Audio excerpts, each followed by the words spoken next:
Hello friend, कैसे हैं आप। उम्मीद है कि आप सब अच्छे हैं, आप लोग की तैयारी अच्छी चल रही है। ठीक है दोस्तों, आज हम पर्यावरण और विज्ञान का सेट नंबर 2 आप लोगों के साथ हम डिस्कस करेंगे। इसमें हम 116 से क्वेश्चन डिस्कस करेंगे। सेट 1 में हम 115 तक डिस्कस कर चुके हैं। अगर जो नहीं देखे तो प्ले लिस्ट में जाए, वहाँ से आप लोग देख सकते हैं। ठीक है, चलिए तो स्टार्ट करते हैं हम लोग क्वेश्चन नंबर 116 से। चलिए क्वेश्चन नंबर 116 कहता है संरक्षण का क्या अर्थ होता है। आपसे पूछा कि संरक्षण का क्या अर्थ होता है, तो याद है इसका राइट आंसर आपका ये हो जाएगा, रक्षण होता है। क्या होता है संरक्षण का क्या अर्थ होता है, तो रक्षण होता है। ठीक है, क्वेश्चन नंबर 117 कहता है निम्न में भौम जल स्तर को निम्नीकरण का क्या कारण है। तो इसका राइट आंसर आपका बी हो जाएगा, वन उन्मूलन। याद है कि वनों का उन्मूलन। ठीक है, चलिए आगे बढ़ते हम लोग अगले प्रश्न की तरफ। क्वेश्चन नंबर यहाँ पर 118 कहता है निम्न में वनों की कटाई का मुख्य उद्देश्य क्या है, यानी वनों की कटाई क्यों होता है। तो इसका राइट आंसर आपका डी हो जाएगा, उपयुक्त में से एक से अधिक कृषि करना, घरों व कारखानों का निर्माण करना, लकड़ियों का उपयोग, सभी आपका हो जाए, यानी ऑप्शन आपका डी करेक्ट आंसर हो जाएगा। क्वेश्चन नंबर 119 कहता है विश्व में ऊष्मन के लिए प्रमुख उत्तरदायी गैस कौन सा। याद रखिए इसका राइट आंसर आपका कार्बन डाइऑक्साइड हो जाएगा। याद रखिएगा कार्बन डाइऑक्साइड हो जाएगा। क्वेश्चन नंबर यहाँ पर 120 कहता है वन उन्मूलन से क्या क्या होता है। तो याद रखिएगा इसका राइट आंसर आपका सी हो जाएगा, पृथ्वी पर तापमान में क्या होगा, वृद्धि होगा और प्रदूषण का स्तर क्या हो जाएगा, बढ़ जाएगा। ठीक है, चलिए क्वेश्चन नंबर 121 कहता है कोशिका में गुणसूत्र कहाँ उपस्थित होता है। तो इसका राइट आंसर आपका ए हो यानी केंद्रक में, यानी केंद्रक में क्या होता है, कोशिका के गुणसूत्र उपस्थित होते हैं। ये रहा क्वेश्चन नंबर 120 कहता है एक जेली जैसा पदार्थ जो कोशिका में पाया जाता है उसे क्या कहा जाता है। तो याद है उसके राइट आंसर आपका सी हो जाएगा, उसे कोशिका द्रव्य कहा जाता है। क्या कहा, तो उसे कोशिका द्रव्य कहा जाता है। आप लोग बस रट जाइएगा इसको। ठीक है, बस लास्ट में है, बस आप लोग किसी तरह से एक सीट अपना कन्फर्म करें। ठीक है, क्योंकि ये वैकेंसी फिर दोबारा जल्दी आने वाला नहीं, इसीलिए बस अपना एक सीट कन्फर्म करें, जी जान लगा दे इसको एक सीट कन्फर्म करने के लिए। चलिए क्वेश्चन नंबर यहाँ पर 123 का था क्लोरोप्लास्ट किस में पाया जाता है। क्लोरोप्लास्ट किस में पाया जाता है। तो याद है इसका राइट आंसर आपका सी हो जाएगा, ये हरी पत्तियाँ में। याद है कि हरी पत्तियाँ में क्या होता है, क्लोरोप्लास्ट पाया जाता है। क्वेश्चन नंबर 124 का था निम्न में किस कोशिकांग को आत्मा की थैली कहा जाता है। तो याद है इसका राइट आंसर आपका सी हो जाएगा, लाइसोसोम को क्या कहा जाता है, आत्मा की थैली कहा जाता है। ठीक है, चलिए ये रहा क्वेश्चन नंबर आपका 125 कहता है निम्न में कौन एक कोशिकीय द्रव। आपसे पूछा इनमें कौन कोशिकीय द्रव है। तो याद है इसका राइट आंसर आपका यू हो जाए, उपयुक्त में से कोई नहीं, उपयुक्त में से कोई नहीं। क्वेश्चन नंबर 126 कहता है सजीव में अनुवांशिक गुणों का वाहक कौन है। तो याद है इसका राइट आंसर आपका सी हो यानी जीन। याद रखिएगा जीन। क्वेश्चन नंबर 127 कहता है किसे कोशिका का ऊर्जा संयंत्र माना जाता है। तो इसका राइट आंसर आपका सी हो यानी माइटोकॉन्ड्रिया, इसको पावर हाउस बोला जाता है। याद रखिएगा।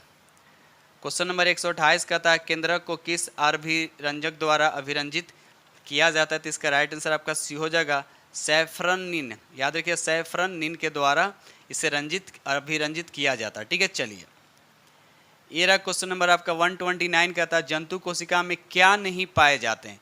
तो याद है इसका राइट आंसर का प्लास्टिड्स जो है ये जंतु कोशिका में नहीं पाया जाता है।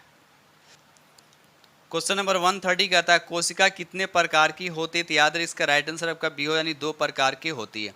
क्वेश्चन नंबर 131 कहता है पौधों की कोशिकाओं का हरा रंग किसके कारण होता है। तो याद है इसका राइट आंसर आपका सी हो जाएगा, यानी क्लोरोप्लास्ट, जिसमें क्या होता है क्लोरोफिल होता है, इसी के कारण क्या होते हैं पेड़ के जो पत्ते जो होते हैं क्या होते हैं हरा होता है। ठीक है, चलिए क्वेश्चन नंबर यहाँ पर 132 कहता है जंतु कोशिकाओं में क्या अनुपस्थित होता है, मतलब जंतु कोशिका में क्या नहीं होता है। तो याद रखिए इसका राइट आंसर आपका सी यानी कोशिका भित्ति जो होता है जंतु कोशिका में नहीं होता बल्कि पादप कोशिका में होता है।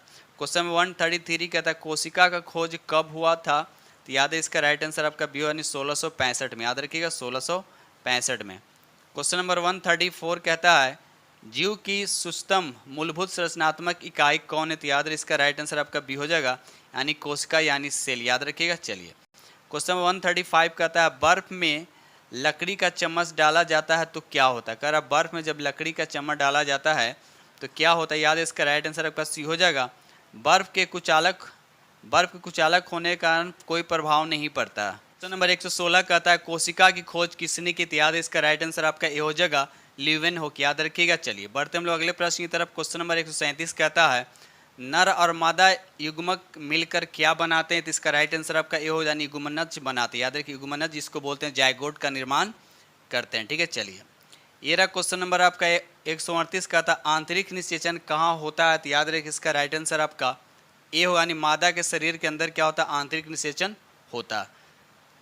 क्वेश्चन नंबर 139 कहता है मादा युग्मनज तथा नर युग्मनज के संयोग की विधि को क्या कहा जाता है, तो याद रखिएगा उसे निषेचन का, इसको फर्टिलाइजेशन भी कहा जाता है। वे जंतु जो सीधे शिशु को जन्म न देकर अंडे देते हैं उन्हें क्या कहते हैं, तो याद, इसका राइट आंसर आपका ए हो जाएगा, उसे अंडप्रजक कहता है, उसे क्या कहता है, अंडप्रजक कहा जाता है। ठीक है, ये रहा क्वेश्चन नंबर आपका 141 कहता है एक युग्मनज में पाए जाने वाले केंद्रों की संख्या कितनी होती है, तो याद रखिए इसका राइट आंसर आपका ए हो जाएगा, एक होता है। क्वेश्चन नंबर 142 कहता है जो जंतु अपने जैसे शिशु को जन्म देते हैं उन्हें क्या कहते हैं, तो याद रखिए उससे राइट आंसर आपका बी हो जाएगा, जरा यूज, क्या कहते हैं उसको, जरा यूज कहते हैं। ठीक है, ये रहा क्वेश्चन नंबर आपका 143 कहता है अलैंगिक द्विखंडन द्वारा जनन निम्न में से किसमें होता है, तो याद रहे इसका राइट आंसर आपका बी हो जानी, पैरामेसियम होता है। किसमें होता है, तो पैरामेसियम में होता है। इसका आकार कैसा होता है, तो स्लीपर की तरह होता है।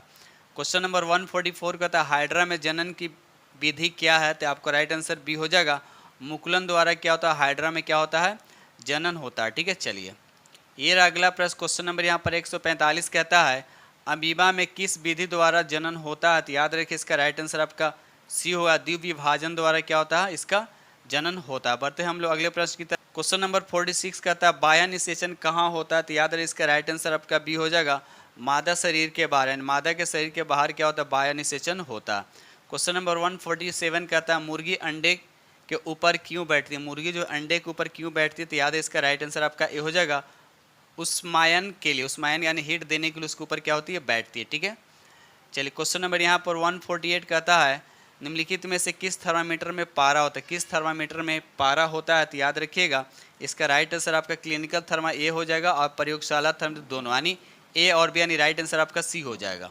क्वेश्चन नंबर 149 कहता है अलैंगिक जनन की विधि निम्न में से कौन है, तो याद रखिए इसका राइट आंसर आपका डी हो जाएगा, यानी बीजाणु द्वारा, यानी मुकुलन द्वारा और द्विखंड सब क्या होता है, अलैंगिक जनन की विधि, यानी राइट आंसर आपका क्या हो जाएगा, डी हो जाएगा। क्वेश्चन नंबर 150 कहता है निम्न में किसमें मुकुलन द्वारा जनन होता है, मुकुलन द्वारा जनन होता है, तो याद रखिएगा यहाँ पर ईस्ट और हाइड्रा दोनों में क्या होता है, मुकुलन द्वारा जनन होता है। क्वेश्चन नंबर 151 कहता है मनुष्य में मादा युग्मनज क्या कहलाता है, तो याद रखिएगा इसका राइट आंसर आपका ए होगा, उसे अंडाणु कहते हैं, क्या कहते हैं, उसे अंडाणु कहा जाता है। क्वेश्चन नंबर 152 कहता है इनमें से कौन से परिवर्तन युवारंभ के दौरान नहीं होते हैं, तो याद रखिएगा इसका राइट आंसर आपका ई हो जाएगा, उपयुक्त में से कोई नहीं, याद रखिए उपयुक्त में से कोई नहीं।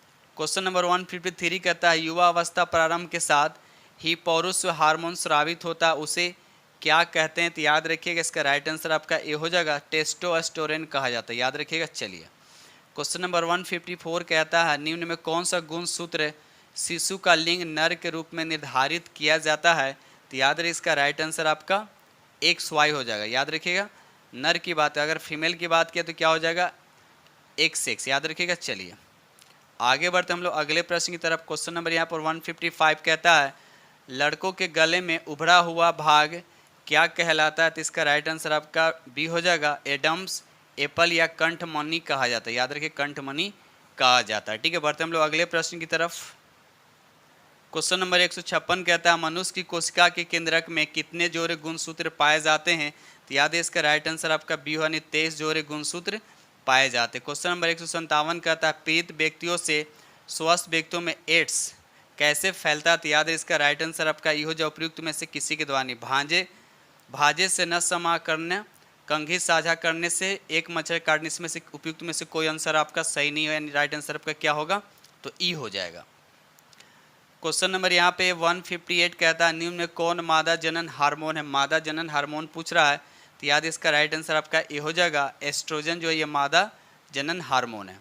क्वेश्चन नंबर 159 कहता है जन्म लेने वाले शिशु के लिंग निर्धारण के लिए जिम्मेदार कोशिका की संरचना को क्या कहा जाता है, तो याद रखिएगा इसका राइट आंसर आपका बी यानी गुणसूत्र उसको कहा जाता है। ये रहा अगला प्रश्न। क्वेश्चन नंबर 160 कहता है किशोरावस्था की उम्र क्या, यानी किशोरावस्था की उम्र क्या होता है, तो याद रखिएगा राइट आंसर आपका सी होगा, यानी 11 से 19 वर्ष, याद रखिए 11 से 19 वर्ष। क्वेश्चन नंबर 161 कहता है स्त्रियों में होने वाले मासिक स्राव की सामान्य अवधि क्या होता है, तो आपको बताना उपयुक्त में से कौन सा राइट आंसर होगा, राइट आंसर आपका ये उपयुक्त में से कोई नहीं। ठीक है, बढ़ते हम लोग अगले प्रश्न की तरफ। ये रहा क्वेश्चन नंबर आपका 162 कहता है कितने उम्र तक को युशैशो अवस्था कहा जाता है? तो याद रखिएगा इसका राइट आंसर आपका ए हो जाएगा 0 से 4 वर्ष तक। याद रखिए 0 से 4 वर्ष तक। क्वेश्चन नंबर 163 कहता है निम्न में से कौन सा आहार किशोर के लिए सर्वोत्तम है? किशोर के लिए सर्वोत्तम है तो याद रखिएगा राइट आंसर आपका बी हो जाएगा रोटी दाल और सब्जी। याद रखिए रोटी दाल और सब्जी। ये रहा अगला प्रश्न क्वेश्चन नंबर यहाँ पर 164 कहता है शरीर में होने वाले परिवर्तन किस प्रक्रिया का एक भाग है? तो याद रखिए वृद्धि प्रक्रिया का एक भाग है। क्वेश्चन नंबर 165 कहता है वृद्धि क्या होता है? आपसे पूछा है कि वृद्धि क्या होता है तो याद रखिएगा इसका राइट आंसर आपका ए हो जाएगी प्राकृतिक प्रक्रम है, प्राकृतिक एक तरह का प्रोसेस है। ठीक है, चलिए क्वेश्चन नंबर 166 कहता है किस अवस्था मनुष्य के शरीर में अनेक परिवर्तन आते हैं? तो याद रखिएगा इसका राइट आंसर आपका बी हो जाए किशोर अवस्था में क्या होता है अनेक परिवर्तन आते हैं। क्वेश्चन नंबर 167 कहता है उस राशि का नाम बताएं जिसका मात्रक न्यूटन होता है? तो याद रखिए इसका राइट आंसर आपका बी यानी बल का मात्रक क्या होता है? न्यूटन होता है। ठीक है, ये रहा अगला प्रश्न क्वेश्चन नंबर 168 कहता है निम्नांकित बलों में कौन सा समर्पित बल ये आपसे पूछा गया? तो याद रखिए इसका राइट आंसर आपका उपयुक्त में से कोई नहीं। ठीक है, चलिए बढ़ते हम लोग अगले प्रश्न की तरफ। क्वेश्चन नंबर 169 कहता है कुएं से पानी खींचना कैसा बल है? यानी कुएं से जो हम पानी खींचते हैं वो कैसा बल है? तो याद रखिए इसका राइट आंसर आपका बी हो जाएगा अभिकर्षण बल। याद रखिएगा अभिकर्षण बल होता है। ठीक है, ये रहा अगला प्रश्न क्वेश्चन नंबर 170 कहता है पृथ्वी प्रत्येक वस्तु को अपनी ओर आकर्षित करती इस आकर्षण बल को क्या कहा जाता है? तो याद रखिएगा इसका राइट आंसर आपका सी यानी गुरुत्व बल कहा जाता है। क्वेश्चन नंबर 171 कहता है प्रति इकाई क्षेत्रफल पर लगने वाले बल को क्या कहते हैं? तो इसका राइट आंसर आपका क्या हो जाए बी यानी दाब उसे कहते हैं। क्या कहते हैं? उसे हम दाब कहते हैं। क्वेश्चन नंबर 172 कहता है दरवाजे को धक्का देने पर कैसा बल लगता है? तो इसका राइट आंसर आपका ए हो जाएगा यानी अपकर्षण बल। याद है उसे क्या कहते हैं हम लोग? अपकर्षण बल कहते हैं। ये रहा अगला प्रश्न क्वेश्चन नंबर 173 कहता है शुष्क मौसम में बालों में कंघी करने पर वह बिखर जाता है इसके लिए बल उत्तरदायी होता है। तो आपका राइट आंसर क्या होगा? तो बी होगा स्थिर वैद्युत बल। याद रखिए स्थिर वैद्युत बल।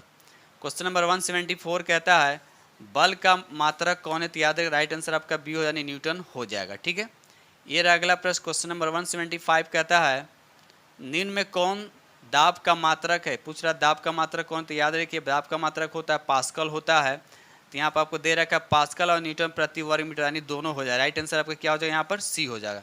बढ़ते हम लोग अगले प्रश्न की। क्वेश्चन नंबर 176 कहता है बैलों द्वारा गाड़ी को खींचना किस बल का उदाहरण है? तो याद रखिए इसका राइट आंसर आपका ए हो यानी पेशीय बल का उदाहरण है। ठीक है, क्वेश्चन नंबर 177 कहता है कोई भी वस्तु किस बल के कारण पृथ्वी पर गिरती है? तो इसका राइट आंसर आपका सी हो यानी गुरुत्वाकर्षण बल के कारण गिरती है। ठीक है, चलिए ये रहा अगला प्रश्न क्वेश्चन नंबर 178 कहता है बल क्या होता है? तो याद रखिए आपसे पूछा है कि बल क्या होता है? तो बल क्या होता है?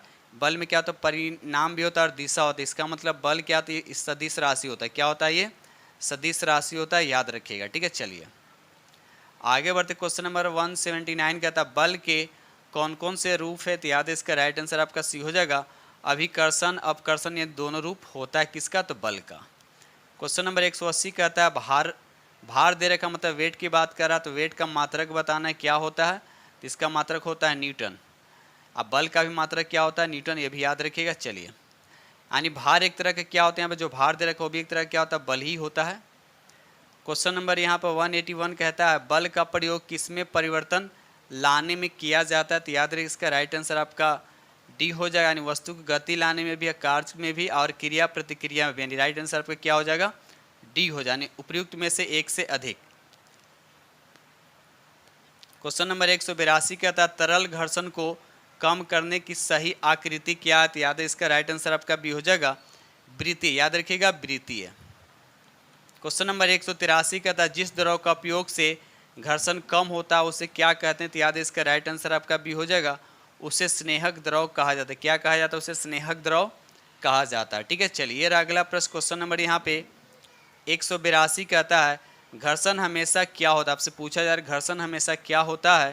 तो याद रखिए राइट आंसर आपका डी होगा उपयुक्त में से एक से अधिक। वस्तु की गति के विपरीत अगर वस्तु इधर की तरफ जाए तो घर्षण हमेशा क्या होता है? उसके अपोजिट डायरेक्शन में लगता है। कुछ मामलों में हानिकारक तो कुछ मामलों में लाभदायक। जाहिर सी बात है घर्षण क्या होता है? कुछ मामलों में अच्छा भी है और किसी मामले में नुकसान भी होता है। उपयुक्त में से आंसर आपका डी हो जाएगा। बढ़ते हम लोग अगले प्रश्न की। क्वेश्चन नंबर 85 कहता है सबसे छोटा घर्षण बल को क्या कहते हैं, तो याद है उसका राइट आंसर आपका ए हो जाएगा लोटनिक। याद रखिए लोटनिक घर्षण बल, इसमें क्या होता है घर्षण बल सबसे कम होता है। क्वेश्चन नंबर 186 कहता है घर्षण से क्या उत्पन्न होते हैं, आपको बताना है घर्षण से क्या उत्पन्न होते हैं, तो याद रखिएगा हीट यानी ऊष्मा उत्पन्न होती है। ये रहा अगला प्रश्न क्वेश्चन नंबर 187 कहता है टायर के तलियों में गोटी क्या करती है, तो याद है इसका राइट आंसर आपका ये होगा यानी घर्षण को क्या करता है बढ़ाता है, यानी घर्षण को बढ़ाता है। क्वेश्चन नंबर 188 कहता है तैलीय सतह से क्या होता है, यानी तैलीय जो सतह होता है उससे क्या होता है, तो याद रखिएगा इसका राइट आंसर आपका बी यानी घर्षण कम करता है। यानी तैलीय का मतलब ऑयली जो चीज़ होता है वो क्या करता है घर्षण बल को क्या करता है कम करता है। क्वेश्चन नंबर 180 कहता है कि बर्फ पर चलने पर आप फिसल जाएंगे क्योंकि इसमें क्या होता है, तो याद रखिए इसका राइट आंसर आपका बी होगा यानी घर्षण बल क्या होता है कम होता है। ठीक है, तो घर्षण बल कम होता है आप ज़्यादा स्लिप कीजिएगा। ठीक है, आई बात समझ में। चलिए क्वेश्चन नंबर 190 कहता है कैरम बोर्ड पर पाउडर छिड़कने से घर्षण पर क्या प्रभाव पड़ता है, तो याद रखिए घर्षण बल क्या होता है कम जाता है। याद रखिए घर्षण बल कम जाता है, याद रखिएगा। चलिए क्वेश्चन नंबर 191 कहता है कौन से वाहनों के टायर खांचेदार होते हैं, कौन से वाहनों के टायर जो होते हैं खांचेदार होते हैं, तो याद रखिएगा कारों में भी होता है, बुलडोजरों में भी होता है और ट्रकों में होता है। उपयुक्त में से यानी आंसर आपका डी हो जाए, उपयुक्त में से एक से अधिक आंसर हो जाएगा। क्वेश्चन नंबर 192 कहता है किस बल के कारण फर्श पर लुढ़कती हुई गेंद कुछ समय बाद अपने आप रुक जाती है, तो इसका राइट आंसर आपका सी हो जाएगा घर्षण बल के। मान लीजिए इसे लौटते हुए इधर जा रही है, घर्षण बल क्या होता है हमेशा पोज में लगता है, तो घर्षण बल के कारण क्या होता है वह रुक जाती है। क्वेश्चन नंबर 193 कहता है घर्षण के कारण कौन सी वस्तु घिस जाती है, तो याद है इसका राइट आंसर आपका पेंच भी हो जाएगा, बॉल भी हो जाएगा, जूतों के सोल, यानी उपयुक्त में से सभी, यानी राइट आंसर आपका डी हो, उपयुक्त में से एक से अधिक आंसर आपका हो जाएगा।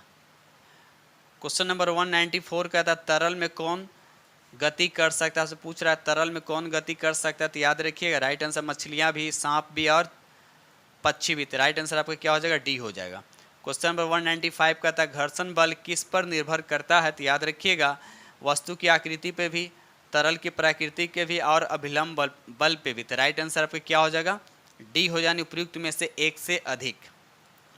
क्वेश्चन नंबर यहाँ पे 196 कहता है जब एक वस्तु किसी दूसरे वस्तु के पृष्ठ पर लुढ़कती है तो उसकी गति के विरोध को क्या कहते हैं, बिल्कुल इजी क्वेश्चन है, तो याद रखिए उसको राइट आंसर आपका ये हो जाएगा, उसे लौटनी घर्षण कहते हैं। क्या कहते हैं उसे लौटनी घर्षण कहते हैं। ठीक है, चलिए आगे बढ़ते हम क्वेश्चन नंबर नेक्स्ट।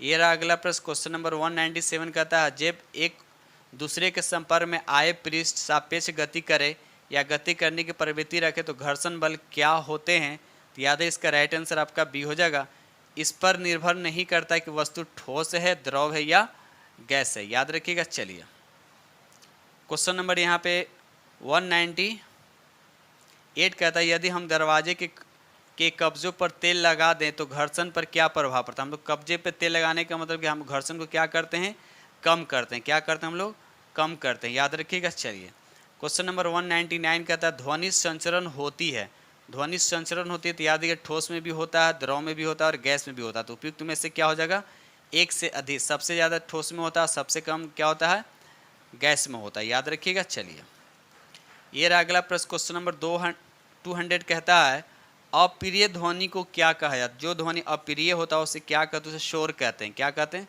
शोर कहते हैं। क्वेश्चन नंबर 201 कहता है आवर्त काल का मात्रक क्या होता है, तो याद रखिएगा इसका राइट आंसर आपका ये हो जाए, उपयुक्त में से कोई नहीं।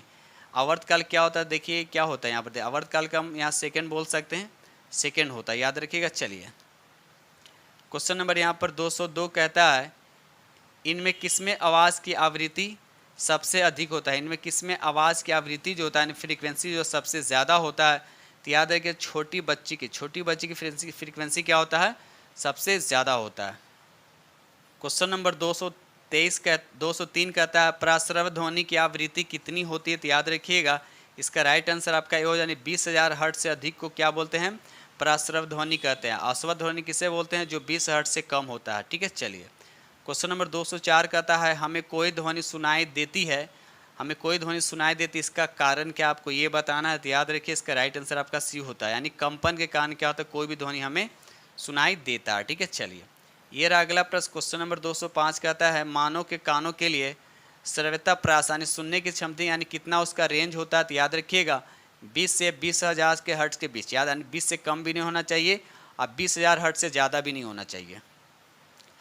क्वेश्चन नंबर 206 कहता है कि अश्रव्य ध्वनि की आवृत्ति क्या होती है, तो याद रखिए 20 हर्ट्ज से कम आवृत्ति वाले ध्वनि को हम क्या बोलते हैं, अश्रव्य ध्वनि कहते हैं। और 20,000 हर्ट्ज से प्राश्रव्य ध्वनि, 20,000 हर्ट्ज से ज़्यादा वाले ध्वनि को हम क्या बोलते हैं, प्राश्रव्य ध्वनि कहा जाता है। ठीक है, चलिए बढ़ते हम लोग अगले प्रश्न की तरफ। क्वेश्चन नंबर 207 कहता है कंपन का आयाम यानी एसआई मात्रक पूछा, यानी कंपन का आयाम का यानी एसआई मात्रक क्या होता है, तो याद रखिए इसका राइट आंसर आपका ए हो जाएगा, इसको मीटर में मेजर किया जाता है।